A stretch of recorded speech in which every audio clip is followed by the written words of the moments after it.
So, Mr. Ramesh, firstly, thank you so much for joining us. And we have interacted in the past as well, Yeah, as you part did an of, assignment yes. for us. Yeah. Correct. Yes, and it was really amazing to have you text us. I think you saw one of our podcast episodes, and we couldn't have asked for a better guest for this podcast. You've led finance teams across 5 countries at the very least, from MNCs like FedEx, Ericsson to government backed economic zones. That's one of the projects that we did for you at Rakesh. So that's a very uniquely wide lens, and but our first question is that despite all of your excellent professional achievements, if someone met you outside of work, say at the Bahrain International Circuit, but outside of work, what part of your personality would probably surprise them the most? Uh, I think I'll have to go back to my core. I'm very much into sports and fun loving. Um, I love other things, like I love to cook.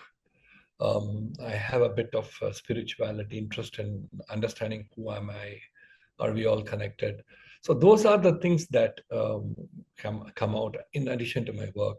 And it's very interesting. The question is a very interesting question because when I was reflecting on our conversation today, and I was trying to understand what were the key drivers of my success in becoming a CFO and a transformational leader.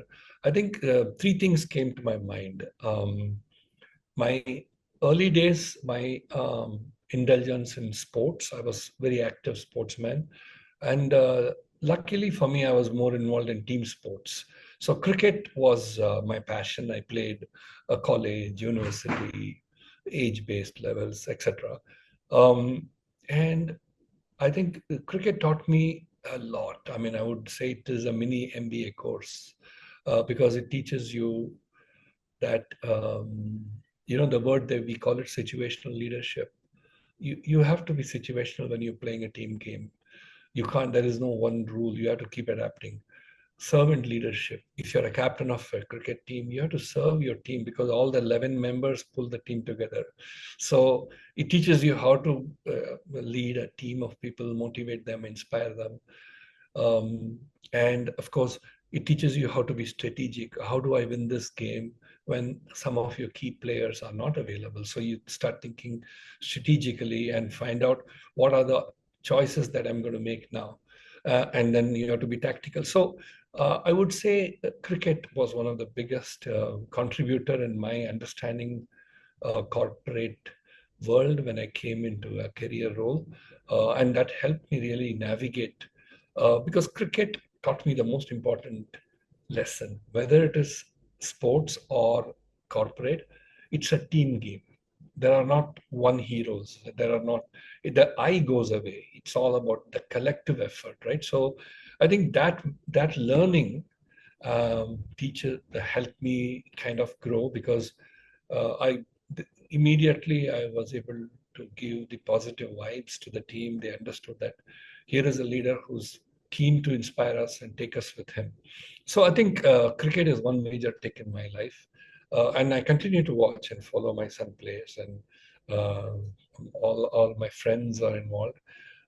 Second is cooking. Um, Due to various reasons, was, I would say, started with I was forced to cook because my mother was not very well, and I had to help out. And from there, I became very interested in cooking. So, a second lesson in leadership is creativity, innovation. That comes with cooking because I would always want to innovate.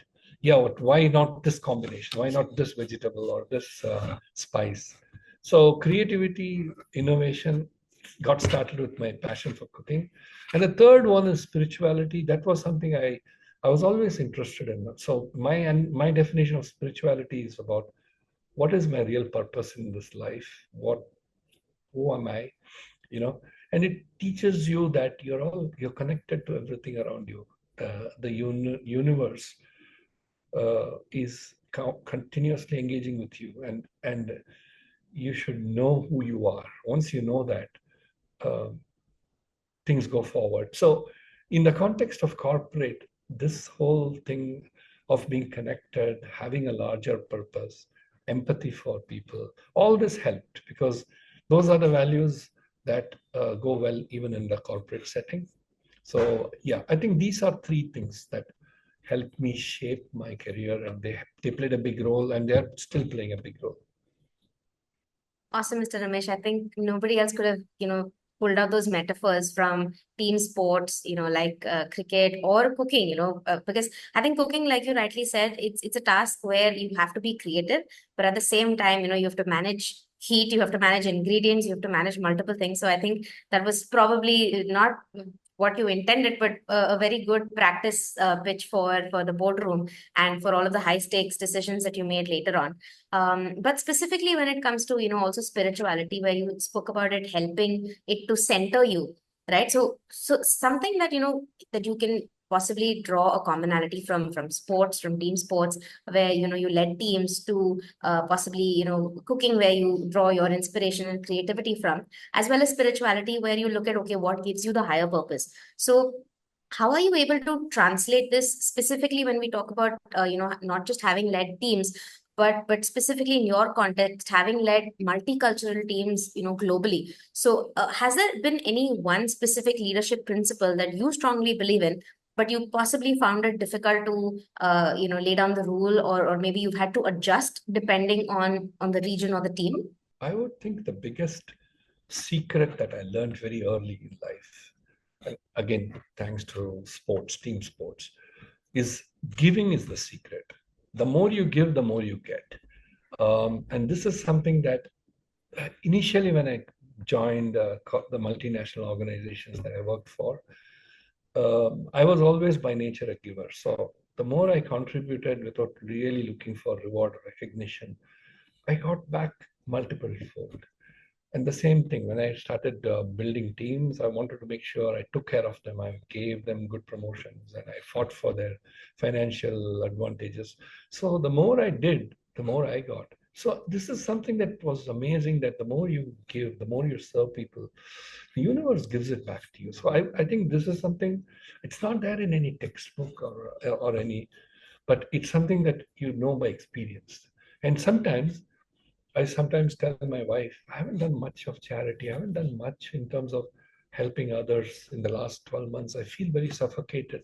And I can sense it in my own personal growth, in my own, the clarity in my head, my sense of purpose. They get blurred when you are not really serving and contributing. So that connection with giving is the biggest lesson I learned. And I think once you understand that, and that becomes core of what you do and how you go about things, it's all about value. Then you give value to others, and that's what in business we do. The very purpose is to create value for your customer, for your stakeholders. So that again came from that learning, I would say. Understood. That's actually a fabulous way to live your life, where where you measure how much good you're adding into the world by seeing how much value you're able to add to your team Yes. and how much you're able to give them. In a similar vein, and this is something, Mr. Ramesh, we spoke about earlier, where we spoke about how the CFO's role also is, changing, and specifically in terms of what you said, it's about the value you're giving. So more and more, the CFO role today, it's not just about financial controllership or maybe cost control. In a lot of organizations, and I'm sure you will agree to this, CFOs are expected to be business partners in the driving seat along with the CEO, co-owning strategy, looking at again what you said, how much value you're adding to customers, so shaping customer experience, influencing top line growth, and not necessarily only looking at, okay, what did we do in the last year. So I'm sure you must have seen this evolution, unfold firsthand. So how do you embrace it? How do you coach your team members to get adapted to the new reality, which is looking beyond the balance sheet as well? See, you touched on the new role or the emerging role of the modern day CFO. I think I put them in four buckets. Okay, I feel um, the strategic CFO has to be a value integrator of the organization. I'll get into that piece step by step. Then he also is key to driving the digital transformation agenda of the organization. because end of the day, digital transformation leads to numbers. Everything is measured with numbers. So he's a pivotal person in that process. Third is he champions all the important initiatives like ESG. Um, and he's in a unique position to be able to champion this end to end because of this number visibility as well as his role. And then, of course, investors and stakeholders. Managing them, the most important quality I always say is when you're going up the value chain in finance, you start off as a finance manager, controller, finance director. What really separates you from that point to becoming a good CFO is being able to have an outside in view. Always in the initial stages, you always have an inside out view. This is what we did. This was our revenue. This was our EBITDA. This is our cash flow. And therefore, this is where we would probably be going in 10 years from now. But that's not enough. The markets are changing, business dynamics are changing, technologies are changing, and expectation of the stakeholders. I'm talking about the investors, shareholders, the board, the chairman, regulatory authorities, all are changing. So having an outside in view is very, very important. And that's the key to success there. So I would say these are the four areas where your CFO has to contribute, can contribute. And if he does this well, then he is truly transformational. For example, I use the word value integrator. Now, it's very important. His role is to say the purpose of the business is to create value for customer. So he then monetizes that. He ensures that he can help ensure that we price it correctly, understand the value. He make sure that we are monetizing the values that we add to the customers' business cycles. And he's a value integrator because value doesn't come from one area; it comes from multiple. Having an outstanding customer experience process, customer service delivery process is a value. Being able to give something very customized to what the customer wants is a value. So being a value integrator is he integrates all the different values and helps the organization monetize it. So that's a key role that he plays. And if he's not playing that role, it's going to be difficult because nobody else can monetize, put a number to all these things. Otherwise, they become very iffy. Digital transformation. Now, this is an area I'm not saying only the CFO is best qualified. I think digital transformation is a subset of the broader business transformation. So he needs to be a very strategic person to understand what is digital transformation.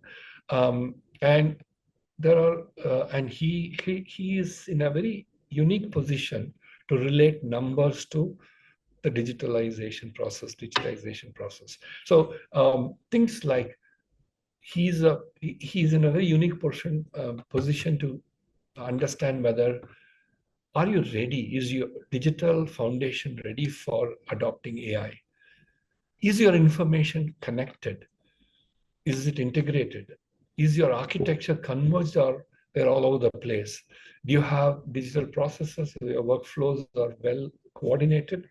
All these things have to be thought through when you're looking at digital transformation, when you want to especially enable newer technologies. If you have unclean data, if you have data silos, if the information is not connected or the architecture is not converged, then you are in trouble. Then you can talk about wowing the customer with an incredible experience, but if your information doesn't flow through seamlessly across the enterprise at every touch point, every customer interaction, then he's not really going to feel that experience. So driving digital transformation is a key value that a CFO can bring in. And the ability to prioritize. So in any organization, the minute the board says, come up with a digital transformation roadmap, every department says, I need this, I need an AI to do this. But how do you prioritize what is important? So the CFO is in a position to sit down and say, listen, let's start with the customer. Let's identify the digital transformations that are going to add a value to the customer and which then we can monetize. So that's the customer centric aspect is given the higher priority. Then, of course, your operational efficiencies and data analytics and everything comes in, how well you are able to plan, organize yourself, all that comes in play. But he's in a unique position to help you prioritize which initiative should be done first. Let's do customer facing AI enablement. Let's make the experience better. If the customer journey is good, he's going to be more happy. You won't have churn. You will be able to grow organically with the customer, etc. Then comes your own internal efficiencies. How do you use technology to become more operationally effective, digital speed, etc. So I think that ESG is something I don't want to just keep it on the surface. ESG is a very, very important topic. When it first came up, it was people were saying, is it like the CSR? Is it something nice to do so that we show we are doing something? No, it has changed. And I think it is a existential threat to the humanity now. You have to transform. You cannot, sustainability is the core now. So the CFO's role is to make sure that because he has the end-to-end view, because of his unique position from a process A to Z, he can help ensure that we have sustainable processes, activities. We are very careful with how we work on all the right practices. I mean, it's a big topic, so I don't want to digress, but effectively, and it includes equity, diversity, and equality. I think that's very important. One of the key pillars of ESG is how do you ensure there is sufficient diversity in an organization, there is inclusiveness in the organization, everybody gets a chance to contribute. It is not exclusive, only one set of people. So I think ESG is a critical process that needs to be championed correctly, and the CFO is in the right place. And a lot of people think, is it still a nice to have, or is it going to be a game changer? My answer is, remember, the Gen Zs of today are going to be the biggest decision makers in the coming years. They value how sensitive you are to sustainability initiatives, and how much do you champion ESG. So not just the employees, but also the customers, suppliers, all are going to be very sensitive to how ESG compliant you are, how much do you care for sustainability. So it's going to be a very key decision matrix for decision making at every level. Customer making a decision about you, and it's only going to grow, and it's the right thing to do. So yeah, these are the 4 areas that I think the modern day CFO contributes. Very succinctly put, Mr. Ramesh. And I think all of the 4 aspects that you mentioned, where you spoke about a CFO being, a value integrator and key to driving digital transformation. And one very important thing to notice that CFO is uniquely positioned to understand all points of view. So if you have to champion certain important initiatives, if you have to manage the storytelling to investors as well as your external stakeholders, there's one more aspect that is very that rings common with all these 4 aspects is probably the storytelling. And the storytelling can only come when you have an overall view. So, in terms of understanding the new CFO skill set, so to speak, if you were building a finance leadership team from scratch, what are the top 2 or 3 capabilities that you would prioritize beyond, traditional financial acumen? This is specifically posed to you because this will be a good insight into, for future leaders to understand what kind of skill sets they should also be developing. Yeah, it's a very, very, very let's put it this way, broad question. So I'm going to list out a few that has coming out. One is a growth mindset. A finance professional of the future should have a growth mindset. With technology moving so fast, you cannot remain in your silos. And historically, the perception about finance people is they like to work, crunch the numbers, and they're happy where they are. So the growth mindset is a critical requirement today. Developing a deep understanding of the business operation end to end is very important. I would say outside in view, we spoke about outside in view, even though it is important at a CFO level. I think at every stage, the professional needs to understand what does the market require from us? What are we serving the real needs? And are we missing the point somewhere? Are we overdoing somewhere and underdoing somewhere? So always having an outside in view is very, very important. Um, I would say design thinking is a quality that is being talked about. Being able to understand concepts of design thinking, which is nothing but, in a very nutshell, end-to-end thinking. Don't just think about a problem in from your silo. Try to understand first principles approach and apply it correctly. Don't say that I'm a cog in the wheel. So having an end-to-end view, and I would say being able to collaborate cross-functionally is very important. So the CFO and his team need to be very good communicators. They should know how to convince without direct control. So ability to influence is a very important skill. And of course, you have to be a good listener. I mean, the numbers tell you the story, but also when you sit in meetings, the salespeople, the marketing people, they come up with their sob stories, why they are struggling. It's very important to really listen carefully and because then you can really help them. And you use the word business partner. To be an effective business partner, you should know what is going on in the business landscape, what are the challenges they face. So being a good listener is very important. I mean, I'm just giving you some pointers. The list can go on. Yes. Yeah, no, no, this is definitely helpful because none of this, and this is the answer that, we were also not exactly looking for, but we knew the answer will not be something that is going to be a very, course specific answer or something related to finance. We knew that while we were asking this question, you're not going to say, you should probably know Ind AS, you should probably know what's happening with IFRS, because all of that is a given. That is something you anyway need to be, savvy about. But these things that you mentioned, right, having a growth mindset, and again, when you think about it, design thinking, like you said, is not necessarily only for product folks or marketing folks. It just means you have or you understand the larger perspective of things, and you're able to look at it not from your own finance function, but broadly how it affects the business. Having said that, as an extension to this, you serve as a board member and an executive committee contributor for multiple companies. You currently have a seat at multiple decision making tables, so to speak.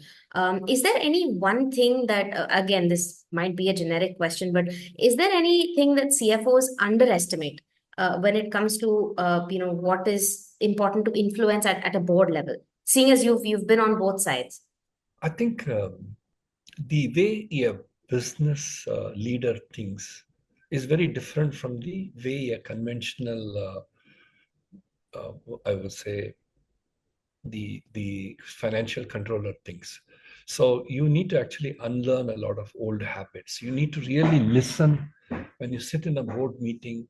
The discussions that you see about what is going on in the market, the opportunities, you should know how to listen, understand, and relate it to the business.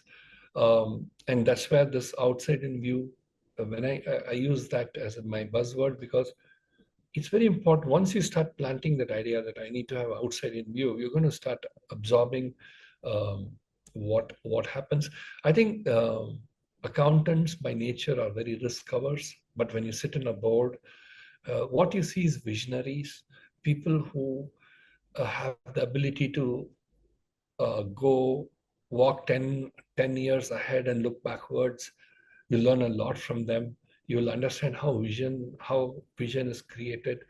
And then the second is how strategies are created, being able to understand, because a lot of people don't even know what is the difference between, say, a strategy and a straightforward plan, and understand how you differentiate in the market and why customer come to you? These are very critical questions that you learn when you sit in the board, because that's all the stakeholders ask. Tell me, you've been in this game for 20 years. Tell me why they still need to come to you versus the competition. What are your USPs? What is the value you give? What customization do you do? So I think these are very important to understand the customer perspective, and and understanding that it's the customer experience that drives growth. Wonderful. And specifically, out of all the organizations that you worked with, what's one transformation or a project that you're proud to have led, not just because of the business results maybe, but also because of the value that it brought to various people and stakeholders? That's a that's a difficult one, because some transformations you do are maybe very important from the people side, but it may not be quantifiable in terms of value. Then I could be involved in M&A. I've worked in over 25 M&As, but they are big blockbuster, and they can be measured. In my career, I would talk about a few areas. I think because of the background I had of sports, team sports, I became a very good team builder, and I was able to become a good coach as well. So I would sit with my team. I will create, I will bring in energy into the team, inspire the team. And through this process, I learned how champions are created. Because if you go with an approach that this is what is required and you're a cog in the wheel, you won't get the synergies, you won't get the real value. The idea is to just set the vision for your team. It may sound very theoretical, but sit down and say, this is where we are heading. And then allow them to come up with ideas and allow harness their capabilities. That's one massive transformation that I was able to achieve in the big organization, legacy organizations that I worked in, because I was brought in and more as a change agent, a transformation agent. So one of the shops that I had to clean up was my own, the finance and all the support functions. So the changing the mindset from back office number crunchers to forward-looking business drivers. We are partnering with business and driving the business forward. That mindset change you create by walking the talk. You have to do it. They should see their CFO be leading a lot of business initiatives. They should see how well he's respected and how people come to him without any dotted line. They come and use him as a mentor. They come to him for advice. And that's when the team says, I want to be like him. I want to be also growing into such a role. So, and they realize for that you have to break the silos and go and have an end-to-end view of the business, be a true business partner, become a sounding board. And there the I goes away. So the more we become, the better, because then the silos go away, right? So I would say one of my biggest um, areas where I feel very satisfied is being able to create inspired teams which are more business centric, which is more forward thinking, and who have an end-to-end understanding of the business. So I keep saying the end-to-end thinking or design thinking. That's something I talk a lot, and they see the value of that. So transforming teams from a typical back office mindset to a forward-looking business partner is one of my, I would say, areas where I'm very satisfied. I was able to bring the transformation, inspire the team. From a business point of view, quite a lot, quite a few. So I won't talk about the M&A because it's not my contribution alone. It's a group of people getting involved. But there's one experience that I had, which that actually allowed me to understand that I have more capabilities than I thought I had. And that was when I joined, I moved from FedEx, where FedEx was my longest stint, 9 years. In FedEx, I think the biggest transformation I experienced personally was transforming from a manager to a leader. FedEx taught me what leadership is all about through cross-functional projects and various activities. So when I moved into Ericsson, I was the regional CFO. The CEO was very close to me, and we used to work together. And in one of the negotiations, he took me along, and we were we were bidding for, I think, 4G at that time, 3G, 4G. It's an example of that old 3 and 4G. And we had one competitor, Huawei, the Chinese giant. But Ericsson is known to be very good in quality. Its technology is very original. Everything came from our own R&D. So when we were selling 3G, 4G, LTE, they were based on our own tested proof. And we were very confident that if this technology is implemented, this is the price. So because we knew the value, we quoted around close to 100 million for the whole region. Now, Huawei came and quoted 20 million. That's how big the difference was. I'm giving you these numbers, but I'm massaging it so that these are confidential numbers. So obviously, the operator came and told us, sorry, your Chinese counterpart has come with 1/5 of your rate. So thank you very much. We're going with him. So we came back. This was one of our biggest bids. So the business unit teams from the head office all were there, and they were all very upset, saying, how did that happen? And I was quietly observing all this, and and the big boss came and said from Stockholm, said, no, it's no point in you investing any more time. Let's go. Let them go with the Chinese. I said, sir, I have one suggestion. One, you always say that some of the vendors are copycats. They copy our original technology, and then because they have the cost advantages, they try to match it and make the profit work. Let's call the bluff. Let's go and offer a free trial. Let's go back to the operator and said, I'm giving you 1/4 of free trial of 3G. Let all the other bidding partners also give, and you can test our quality. Now, this was because I heard somewhere that these vendors were not really original. They would copy and follow the leader. We are the leaders. So I said, definitely, if that technology is not yet mature, it will fall. They'll see the holes. So when we did that, the VO head also liked that idea. I said, let's go and do that. We went back to the operator. Operator was very happy. Oh, you're giving me free trial for 1/4. So he stalled the negotiation with the Chinese, and he said, we would like you to give us a free trial. These are the 8 locations for you and 8 locations for Ericsson. Believe me, in 3 days, the operator called and said, okay, let's discuss. We're not going with them, because there were calls were dropping. The technology was very poor, whereas ours was absolutely spotless because it was originally developed by us. So that was one where I think the BUs and the leadership team saw very strategic thinking in me. And it's just a small example, but we closed the deal, and then they asked me to also become the CEO for a region. So I was normally the CFO, but then they added my boss. He got promoted and he was moving into a different role. He said, Ramesh has a very strategic mind and he understands business. Instead of appointing another CEO, let him cover both. He can wear both the hats. So I think that gave me a beginning into a world where I was more involved with business. So after Ericsson, I was also both the CEO and CFO with Volex PLC, another British company. So in these stints, I had both the hats, the CFO hat and the CEO hat, and that really helped me. So this is one example where, a small idea contributes. And it had a big impact in my career, because after doing those stints, that's when I decided that enough of working in global multinationals, all the best practices, but so what? Being a big name in a cluster is not fun. You want to be able to influence at a board level, at the topmost level. So I was looking for a new segment of business where I could work with the board, work on the vision, plan, transformation agenda of the organization. So that was the government entity. So the Bahrain government at that time needed a very strong CFO who has a very good business understanding. They wanted to commercialize the circuit and bring in the best practices and make it very commercially viable.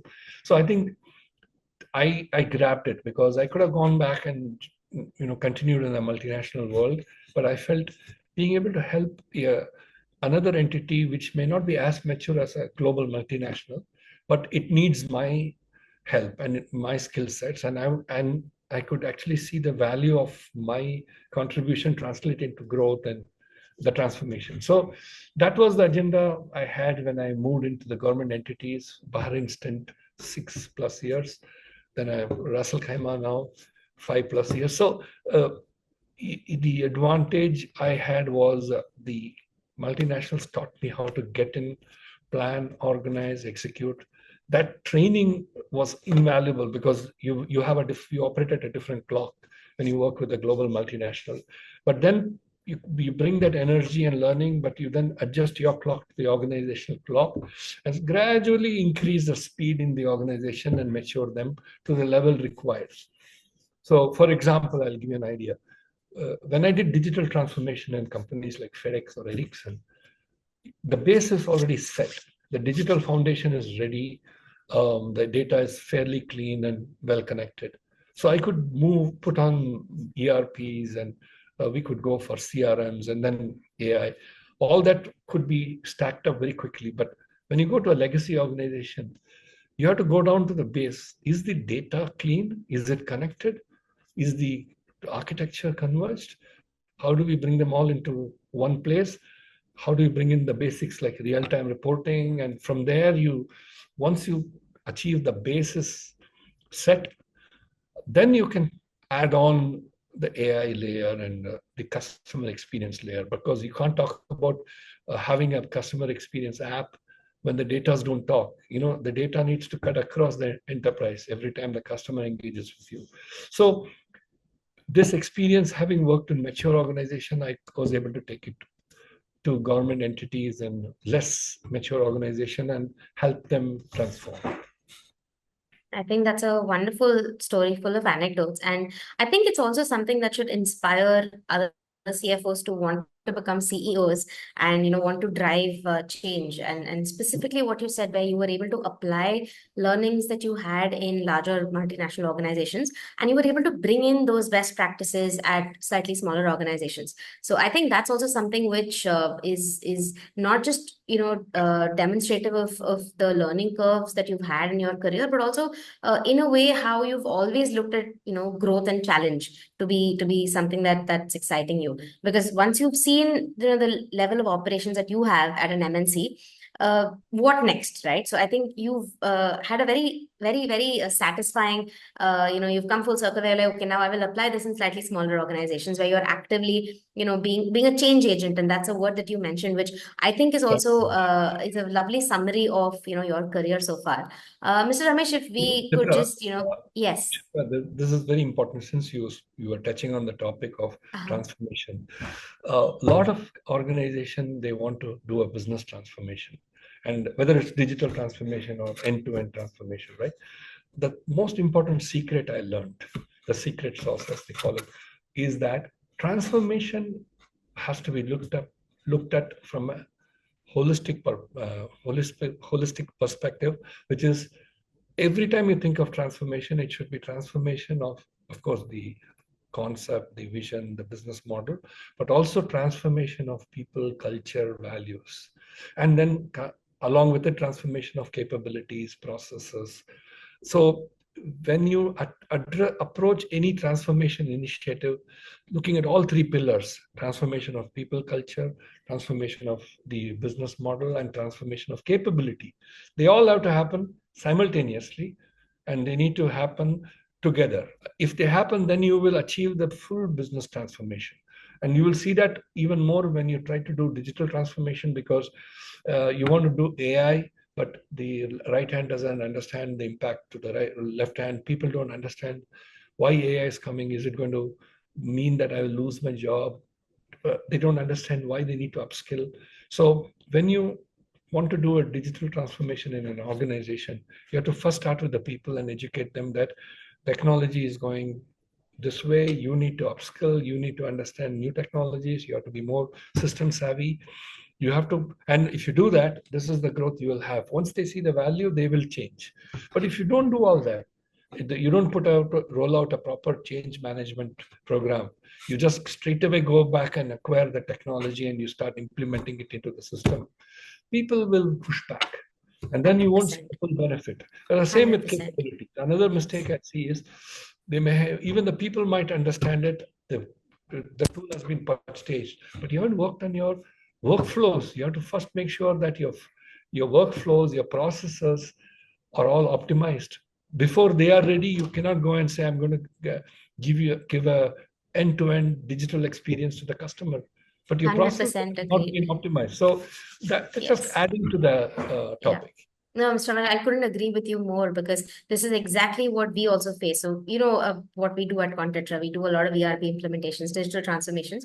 And again, we're essentially functional partners, right? We're not the OEMs or we're not the technical partners. So for us, it takes a lot of effort to drive this idea home that change management is probably the most important thing. Business process mapping, making sure that your workflows and your processes for each function are actually as per what you want, right? The fit gap that we have to do before, you just bring in a partner and start implementing, and you look at demos of various tools, and then you can't just do this overnight, and it requires an overhaul of like essentially the three parameters you mentioned: the people culture, the business model, as well as the capabilities of the people. So all of So, this is something that rightfully, like you said, it has to be a holistic view. You can't just do it in silo, and it will not happen overnight. And if that is something that if you're going to prioritize speed over efficiency and over quality, then I don't think it's going to be the most effective transformation project. um and so Cynthia, yes. just to touching on, since your organization is at the forefront of driving a lot of technology and transformation, um, there is one thing that I learned. AI is very new. So currently, when you look at large organizations, legacy organizations, the C levels are very insecure. And they don't need to be, because it's a new technology. When they finished their education, these things were not there. But they somewhere, I think the board level and board has to understand that you have to start with educating the leadership team, the CXOs, on the basics of AI, how that tool will really help them. And believe me, if you invest time on that and demystify it for them, then the pace at which AI will get adopted is huge. If you skip them and saying they are let them they have been brought in for their overall leadership, they may not know the technology, and you jump 2 levels below, no, it won't work. So it has to be very top down, especially AI. 100% agreed. And you mentioned the word legacy, and this is something that we would like to, ask you as a final question. You've literally built a legacy across industries, across countries, sectors, and boardrooms.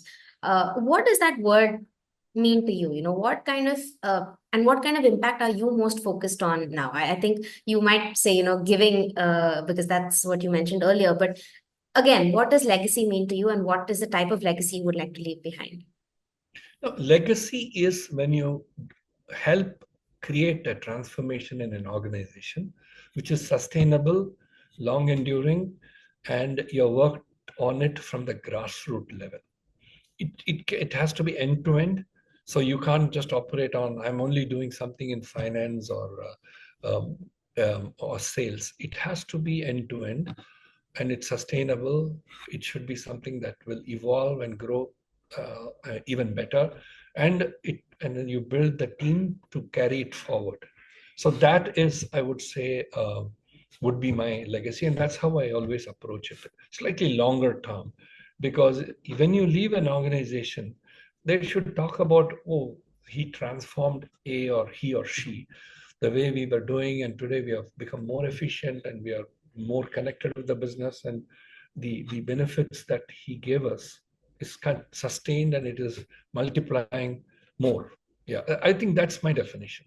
Wonderful. And our final question, which is a little silly, but we always make sure we ask this question. And I think you would like this and you would appreciate it because you mentioned cooking is something that you're interested in. But if you could host a dinner party for three people, it could be any three people across time and space, history, living or dead.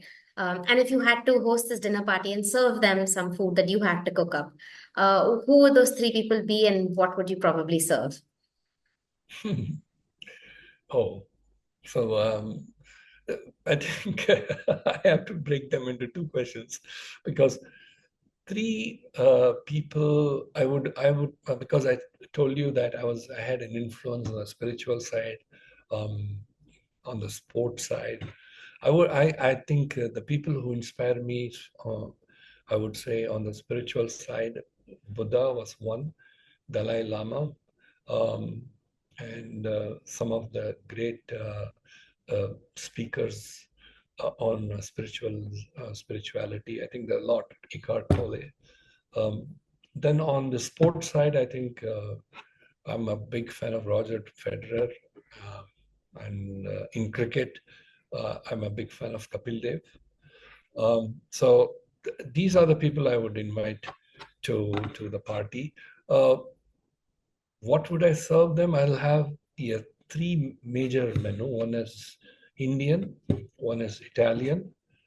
These two are a must, and probably two Indian and one Italian. So probably one South Indian dish, one North Indian dish, and one pasta kind of dish. I think these are the three dishes I would serve. That's amazing. Thank you so much, Mr. Ramesh. I hope you had a fun conversation and I hope you were Yes. happy to be a part of this. We had a great time and we learned a lot from you. Sure.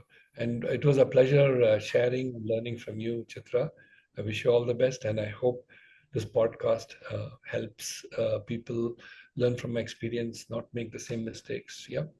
So, Definitely. And you've yeah, shared a lot of anecdotes with us in terms of what it takes to transcend what is, the cookie cutter role of a CFO and a finance controller and how to, step beyond that realm and actually contribute to the business and have, a much more forward thinking, perspective. So I think that's something that we'll definitely take away from this podcast. Thank you so much for joining us, Mr. sure. Ramesh. It was a pleasure.